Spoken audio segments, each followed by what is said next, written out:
Good morning, friends, and welcome to Gardening with Creekside. Today we are focusing on planting perennial spring flowering bulbs for my North Carolina Zone 8A garden. 'Tis the season for planting spring flowering bulbs.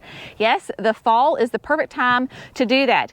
I know that it is mid-December. As long as your ground is not frozen, which mine never does here in North Carolina, you absolutely can plant these perennial spring flowering bulbs. We are going to plant 3 different kinds of spring flowering bulbs today. I have Emily, who is home from school. She is going to help me today. And then, of course, my furry friend, Brenna, is never far away from me. So what we're going to do is I am up here at the woodland garden, which is right at the entrance/exit to the nursery. So in this bed, we are going to plant the woodland blend. All of these flowers come from our friends at Color Blends, and the woodland blend, I have 600 of these, and these are going to be like, you've got crocuses, you've got little petite daffodils, you've got, I think there's some great hyacinths in here. Very, very fun. So as you can see, because it is like a miniature blend, there are all sorts of little tiny bulbs and corms in here. So we have got 600 of those. The great thing about Color Blends, of course, is that they give you the specs on the sheet. So it says plant 2 inches apart or 15 to 16 bulbs per square feet. So what makes my life so much easier when I am planting all of these spring flowering bulbs en masse, because we literally have thousands of bulbs that we're planting this fall, is that I use my 9-inch power planter auger. So this is the Jenny's Edition. It's the perfect for the heavy clay, because that is what I have. The woodland blend, you're gonna have tree roots. So that 9-inch has that heavy duty tip on it, and it cuts through compacted clay soil that may have the rocks and the roots. So it's 9 inches wide. I know that says 15 to 16 per square foot. I do gardener's mouth. I just reckon 9 inches is close enough to a foot, so we're just going to go with that. So I can put 15 bulbs per hole, and I've got 600, so I think I did some math, and roughly that's like 38 holes. So I am going to drill 38 holes in here. We're going to throw down some biotone, drop those little babies in, and then cover them up. So that is what is going here. The woodland blend is so much fun because it is an early blooming blend, which I like, and you basically have a month full of color, because the blooms are going, the flowers, the bulbs are going to sprout and bloom at different times. So you get this consecutive color of different flowers for basically a month. Like I said, it is a perennial for me. I have this same blend in the forest pansy bed, and it has done great. This will be my 3rd year, I think, having that. So that is what we are going to do here. Then we're going to move down closer to the house, and we are going to plant some daffodils and some grape hyacinths. Again, both perennials for me. So we have Gigantic Star. This has quickly become one of my absolute favorite daffodils. Gigantic Star is a huge, I will show it to you as soon as I get them out of the bag, but they are massive, and they do huge, just traditional daffodil blooms that smell divine. They're an early bloomer. They are perennials for me. Here in the South, they have some of that jonquilla breeding in them, so they're very, very hardy. We have 100 of those. These are going to be 18 to 20 inches tall, so they're going to get some height to them. So what we're going to do is we are going to mix underneath them and throughout is the Cobalt Sea grape hyacinths. Again, perennial, right? We love those ones that come back year after year. This is going to be very similar to my woodland blend in that I can get 15 to 16 per square feet, 3 inches deep, whereas my daffodils are 6 inches deep, and I can only get 5 per square foot. So we'll put 5 in a hole. So we will walk you through the whole process.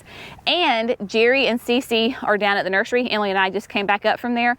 They are have begun planting tulips and alliums down there. So we're going to get ours in the ground, then we'll go back, check on them, and I'll show you what they're doing and which blends are going at the nursery. It is going to be a stunning spring. If you're going to be in the region of Creekside, Dallas, North Carolina, west of Charlotte, about 40 miles west of Charlotte, in mid-March, you need to come see us because we are going to have a beautiful display of gorgeous tulips, daffodils, you name it, it is going to be blooming and gorgeous. So without further ado, we're going to put 38 holes in here. The good thing, like I said, they only have to be 3 inches deep, so we love that, and we're just going to go for it.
We've got 600 of the woodland blend has been planted, and it's a good thing they're in the woodland garden because you would never even know that they were there because of all of the leaves. So we had basically, I believe it was close to 38 holes, roughly 15 bulbs per hole. So we started all the way up here at the gate and just random, right? We want it to look random. We don't want it to be in a straight line all throughout here around. I may or may not have accidentally found a dormant hosta. It's all right. I realized what I was doing before I stopped, before I went too far. Comes through here. You can see where the soil's a little bit disturbed. And then basically just on the other side of these eucharis right here, and then went all the way up into the garden as well. So around the pieris and the hellebores, all those, but basically it was like it stopped right here. So they're all up in there. So when people are leaving the nursery, when we're leaving home, we will see them. Now I do have down through here on the front side, and you can actually start to see where they're coming up.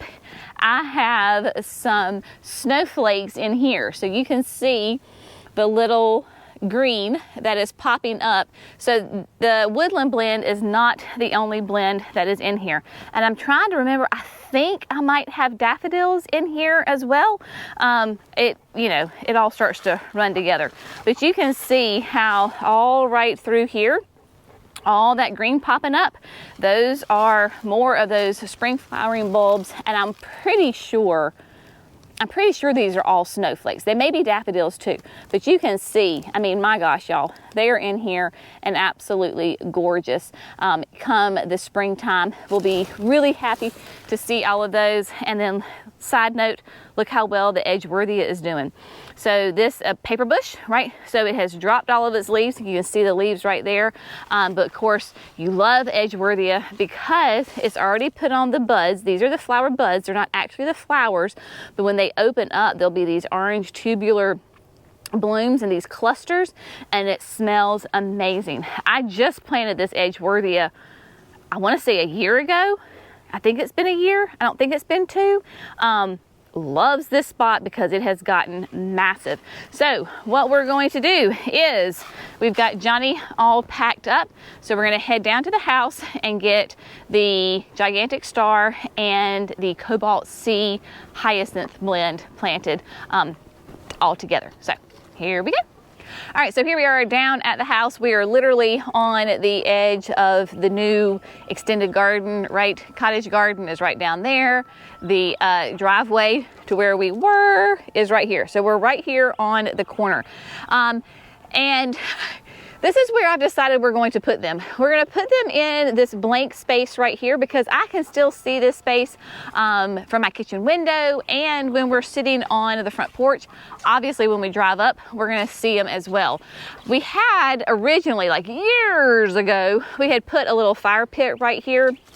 This was a long time before we did the patio, and so we had like some chairs back in the woods, and it was lovely. However, obviously with the new patio, we don't use this anymore. So this entire area, this is a Brandywine viburnum. So from here all the way, this is a native azalea. This is all open. So this will be a great spot right here to put the gigantic star. So we have 100 gigantic star, and then we have 400 of the cobalt C grape hyacinths. So I just want to show you how amazing these bulbs are. So this is what we love about color blends, is their bulbs are just top notch. This is a gigantic star. Look how massive that bulb is.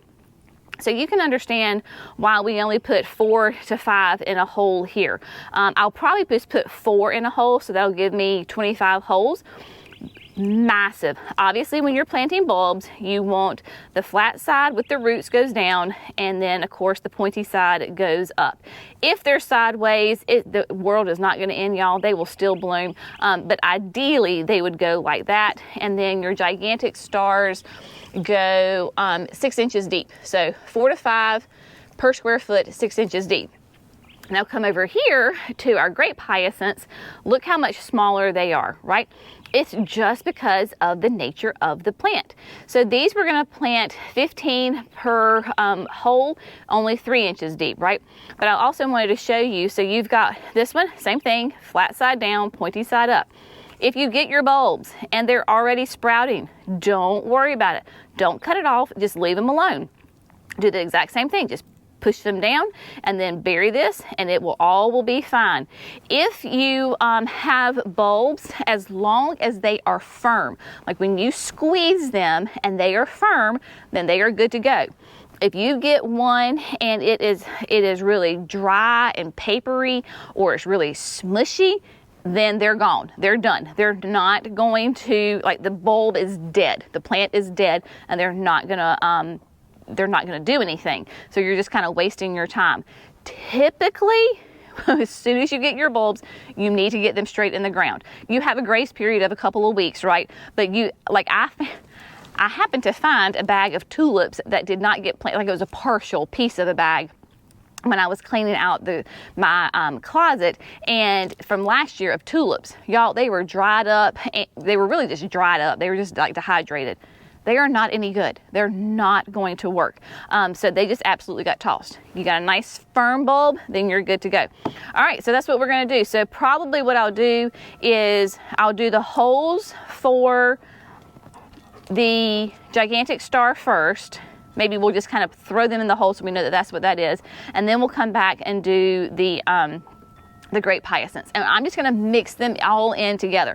I'm gonna kind of spread it out. I want it to look more natural. Spread them all out and just intermingle them and have fun with them.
right, my friends, so we got 500 bulbs in the ground. Ta-da! Isn't she gorgeous? She's gonna be. So I'm telling you, the easiest way to do that by mixing those bulbs was that, so I had 100 of the gigantic star, 4 in a hole. So I went ahead and drilled my 25 holes. So I kind of started here, went behind the brandywine, all the way through, right, and then down close to this brandywine. That way, with the gigantic star being the tallest and kind of the most substantial, wanted to get those done first. So drilled those holes, then Emily came through and biotoned, and we dropped the bulbs in there, but we didn't cover them up. That way I know exactly where they are. So then we had 400 of the Cobalt C, 15 in a hole, so that worked out to another 25 holes. So then I just went through, and between the gigantic stars, I did the 25 holes for the Cobalt C, threw 15 in there with some biotone, and then turned everybody bottoms down, heads up, covered them up, and then there you go. So hopefully that this all works out really, really well, right? Of course. And so you also kind of have to have an idea of the big picture. So imagine 100 of the gigantic star, gorgeous big yellow flowers, the Cobalt C, that mix of dark purple, light blue, and then white through there, all perennials. Where Emily is sitting, we're going to put 700 yellow tulips, basically from the end of the wall all the way down where you can see that it's blank. So there'll be 700 yellow tulips here. And then of course there's snowflakes that are in the cottage garden, and then up on Hydrangea Hill, beyond like Hydrangea Hill, and then up towards the chicken coop, there's more gigantic stars there. And then as we pan ever so slowly, not to make you dizzy, to the front yard, of course, you know, we have the daylilies right here. Obviously not that the daylilies will be blooming, but in that whole flower bed, basically from the driveway up to almost that first crepe myrtle, there are 3 different blends of daffodils in that as well. So when you come down, or even from a distance, you're going to see those bright yellow cherry daffodils swaying in the breeze. And so that I just absolutely adore daffodils. Again, being in the South, I really want to look for those ones that either say that they perform really well in the South, like the gigantic star. I almost could guarantee you that it's got some of the jonquilla line in there. Growing up, my mama always called them jonquils. We didn't really call them daffodils, we called them jonquils. And the jonquils are daffodils that do well in the South. They can handle the heat and the humidity. You don't have to pre-chill them. So like tulips, you have to pre-chill them for 8 to 10 weeks. The jonquils, the daffodils, the hyacinths, the snowflakes, and I believe even the alliums, you don't have to pre-chill. So yay for that, and there you go, in the ground. Now, let's head over to the nursery, because I think Jerry and Cece are done, because I can see them moving around. They've planted 2,000 tulips already today, and then the Globemaster alliums. So let's head over there and check on them. All right, my friends, here at the nursery, right behind me is the flower bed. I call it the pergola bed because the pergola is right behind it. Asian water bowl bed, whatever you want to call it. There are 1,000, yes, Much Niceness blend in here, and these are all tulips that are in here. So the Much Nicest blend is a lovely blend from Color Blends. My kind of color scheme is that I wanted to do the softer pastel lavenders and creams and yellows, and you just get a beautiful mix in here. So there are Jerry came over and drilled with the 9-inch auger 200 holes. So again, thinking of that 4 to 5 bulbs per hole. So basically I can see that he brought it around the grass, yay, and then literally the entire bed up to right here, because one, you can see the weeds are still there. This area still holds a lot of water. We just got a ton of rain, but people do drive over this. So basically from like here up.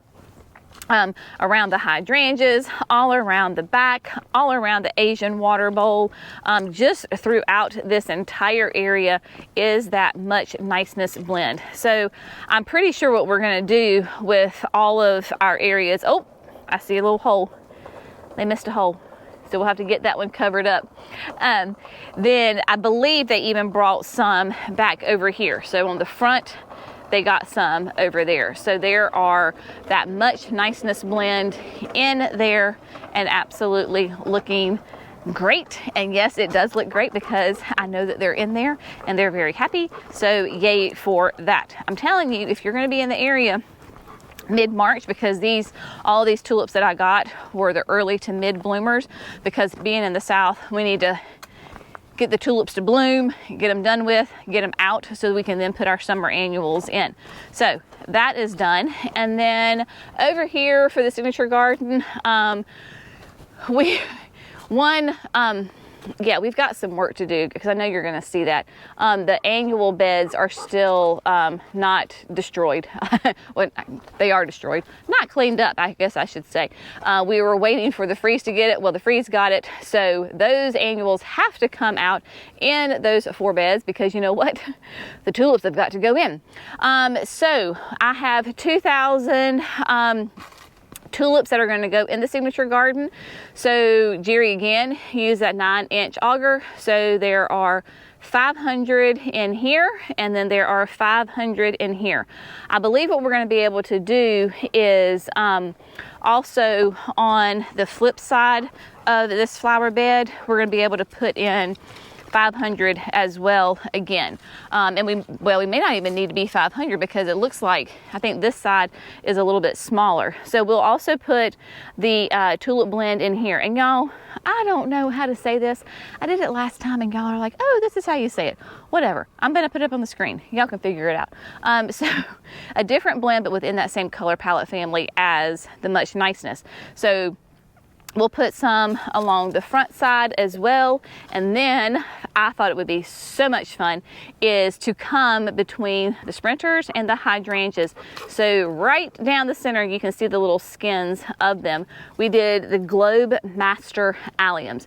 Now the Globe Master Alliums are, I think, some of the more famous bulbs because, you know, they're nice and tall and they have those massive yellow heads, purple heads on them. They look like something out of like the Lorax or something.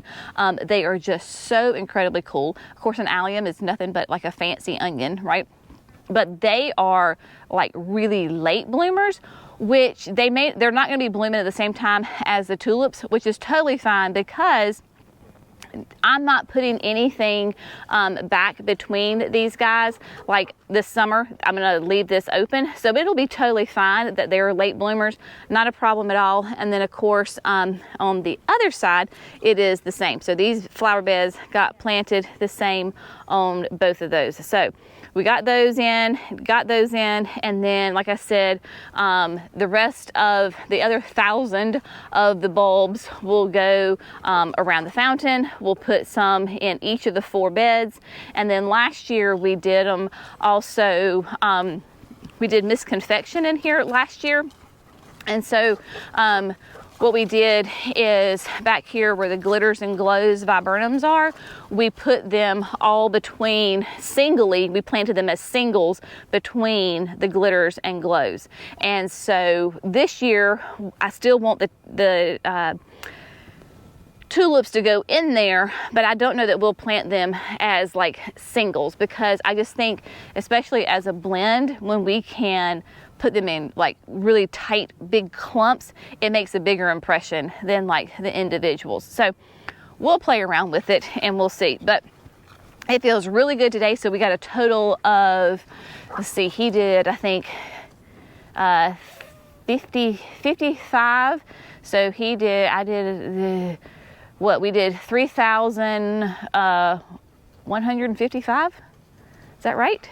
Something like that. So yeah, over 3,000 bulbs this morning. It's not even lunch. Well, it is lunchtime. And so yay for us. So the next order that we have to do, of course, is get these flower beds cleaned up so that we can put the rest of the 1,000 tulips in here. And then after that, the only other set of big tulips that we have to do will be at the berm. We're doing big apricot on the berm. So we're plugging along. We're getting it done. All right, my friends, as always, we hope you found this fun, informative, and inspirational. Y'all have an amazing day. We'll see you in the next video. Bye, friends.